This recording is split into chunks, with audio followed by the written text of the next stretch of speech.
Hi there, I'm Rex King. Welcome back to another episode of Straight to Streaming. Today I'm talking about Rustin. So Rustin is the latest film by George C. Wolfe. It's on Netflix, and it follows this guy named Bayard Rustin, who was one of the key individuals behind the March on Washington back in 1963. And pretty much follows what he did and a lot of the planning that went into that huge march that we're still seeing the effects of today. So this is an interesting story, really. I didn't know a whole lot about Bayard Rustin. I heard his name in passing when doing some history research. I'm a huge history buff, so that's probably why I've heard that name before. But I never really did a whole lot of research on him as an individual before seeing this movie.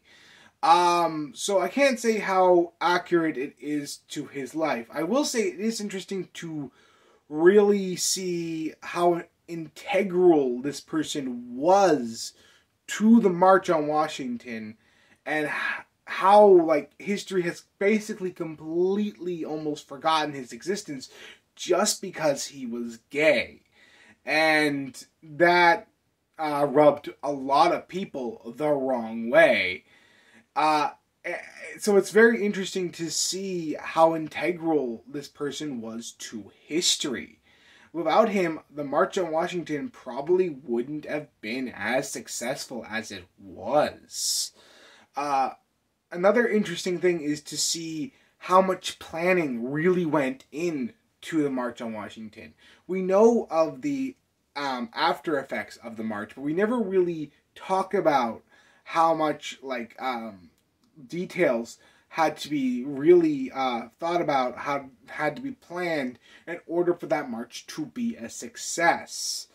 And this film manages to showcase that quite brilliantly.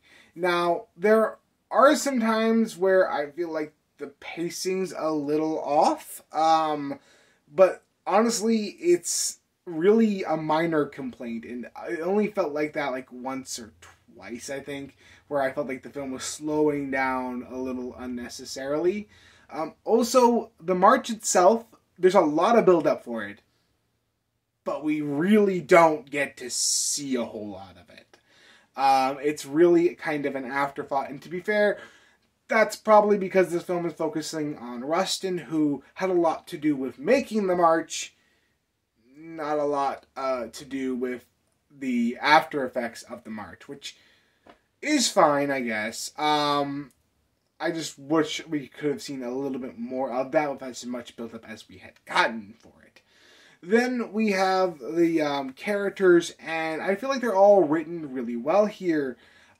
Rustin feels like a real person. Since he was a real person, that's really good.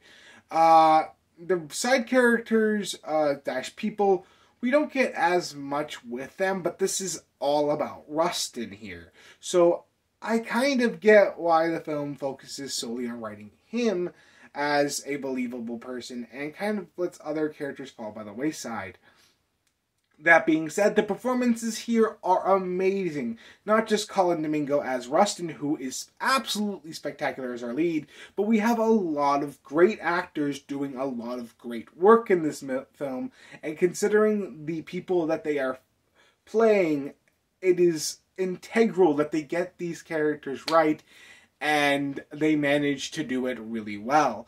The visuals, I love the set design here, and I love the costume work. The cinematography is really good as well. There's a lot of good things here visually that really make you feel like it's 1963, and that works to the film's advantage. The music's also really good as well. There's a lot of good percussion work, a lot of good beats, and it really captures the feel of the time and manages to convey the energy that the characters are feeling at the time. I really enjoyed this movie, and I really didn't know what to expect going in. I really cannot stress that this is a must-watch for anyone who loves seeing films that talk about history, especially parts of history that we don't talk that much about in schools, and basically for people who want a more in-depth look on something like the March on Washington. For me, this film is an 8 out of 10, and I really enjoyed it. The only reason it's not higher as far as score goes is not every character is developed as well as they should have been, and I felt like there were some instances where the pacing slowed down a little too much for me. Anyway, that's my opinion on Rustin. If you've seen it, what do you think about it? Let me know in the comments below, and if you like this video, like, comment, and subscribe, and I will see you next time.